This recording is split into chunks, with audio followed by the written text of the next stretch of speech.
En Kansas City, en 1925, nació un niño en el corazón de Estados Unidos, que creció en una familia de seguros, negocios, educación católica estricta, escuela militar y disciplinada. Todo lo opuesto a lo que esperarías de un revolucionario del cine. Este es Robert Altman. No fue un director convencional, fue rebelde, un inconformista. Llegó al cine en su madurez y que en apenas una década revolucionó la forma en que se hacían las películas en Estados Unidos. Su influencia se extiende mucho más allá de sus películas. Cambió la manera en que los cineastas piensan sobre la narrativa, el sonido, la cámara y la relación entre el director y la audiencia. Se pasó 15 años en televisión aprendiendo del oficio, observando cómo funciona realmente la industria, viendo cómo los estudios controlaban cada aspecto de la creatividad. Y en lugar de aceptarlo, en lugar de conformarse, decidió que iba a destruir todo eso. Durante una década de 1970 a 1980, Robert Altman revolucionó el cine estadounidense, no con explosiones, no con efectos especiales, sino con ideas, con una cámara que nunca paraba de moverse, con diálogos que se solapaban como la vida real, con historias que no tenían protagonistas claros, que no tenían finales satisfactorios, que desafiaban todo lo que Hollywood creía que el público quería. La academia lo ignoró durante décadas, los estudios lo rechazaron. El público mainstream a menudo no entendía sus películas, pero otros directores como Scorsese y Coppola miraban lo que Altman estaba haciendo y pensaban, eso es lo que quiero hacer, eso es realmente libertad creativa. Altman no es una historia sobre un éxito comercial, es una historia sobre un artista que desafió las reglas de Hollywood y que al final cambió la historia del cine para siempre. Entonces, ¿qué hace que el cine de Altman sea tan diferente? ¿Cuál es ese estilo que los críticos llaman almanesco? En primer lugar, Altman rechazó la estructura narrativa tradicional de Hollywood, mientras que el cine clásico se basaba en un protagonista claro, una trama lineal y un conflicto central. Altman creó lo que podríamos llamar una narrativa coral. Sus películas están llenas de personajes, múltiples tramas que se entrelazan y a menudo ningún protagonista único. Y claro, es como si la sociedad misma fuera el protagonista con todos sus personajes, sus historias y sus contradicciones. Altman también utilizaba mucho la imprevisibilidad. Quería que el espectador se sintiera desorientado, que experimentara el caos de la vida real. Era un maestro de la sátira. Sus películas no solo cuentan historias, son críticas a la cultura y a la sociedad estadounidense. Y finalmente, Altman era profundamente anti-Hollywood. Se negó a comprometer su visión artística, incluso cuando eso significaba que sus películas no serían vistas por tantas personas. Ahora bien, ¿cómo logró Altman crear este estilo único? ¿Cuáles fueron sus herramientas técnicas? La primera y más distintiva es el diálogo superpuesto. En lugar de que los personajes hablen uno a la vez, como en el cine tradicional, Altman permitía que los personajes hablaran simultáneamente, interrumpiéndose.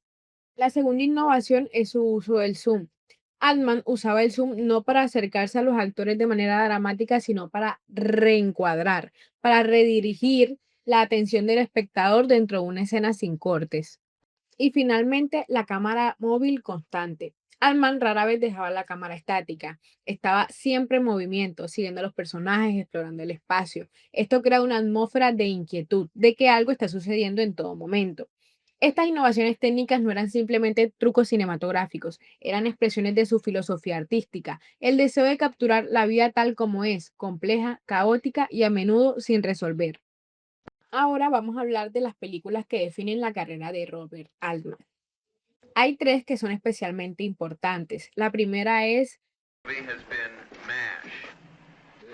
esta película fue un punto de quiebre en su carrera. Es una comedia negra antibélica que satiriza la guerra de Corea, pero que, por supuesto, también es una crítica velada a la guerra de Vietnam, que estaba en plena escalada en ese momento. MASH es caótica, es irreverente, es cómica, pero también trágica. Fue un éxito comercial y de crítica, y estableció a Altman como una voz importante en el cine estadounidense. La tercera es Un adiós peligroso, The Long Goodbye del año 1973. Este es un film noir, una adaptación de Raymond Chandler, pero Altman lo termina modernizando, lo hace cínico y desencantado. En ella, el detective privado Philip Marlowe, el héroe clásico del cine negro, se convierte en un hombre fuera de lugar en Los Ángeles modernos. La película es una subversión del género y una crítica a la nostalgia por el pasado.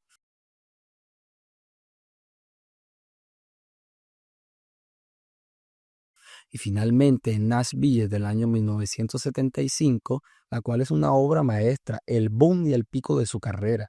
Nashville es una epopeya coral con 24 personajes principales. Toma la música country estadounidense, la industria de la música y la política y los entrelaza en una narrativa compleja y multifacética. Es una sátira de la cultura estadounidense, una exploración de cómo la música, la política y el comercio se entrelazan, y es así como en última instancia es una tragedia. Lo que todas estas películas tienen en común es que son subversiones de género. Altman no estaba interesado en hacer westerns tradicionales o films noir tradicionales.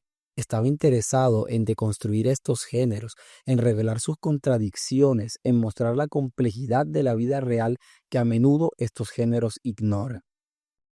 Pero, ¿cuál fue el legado de Robert Altman y por qué sigue siendo importante hoy? En primer lugar, Altman rompió con la narrativa lineal y la jerarquía de personajes del cine clásico. Mostró que era posible hacer películas que fueran complejas, ambiguas y que no tuvieran respuestas fáciles. Sus películas no te dicen en qué pensar, te obligan a pensar. Te presentan un mundo caótico y complejo y tú tienes que encontrar tu propio significado en él. En segundo lugar, Altman demostró que era posible mantener la independencia artística en Hollywood. Fue constantemente en contra de las presiones comerciales, se negó a hacer películas en las que no creía y fue recompensado por ello. No siempre fue fácil, hubo momentos de su carrera cuando sus películas no fueron bien recibidas, pero aún así nunca comprometió su visión.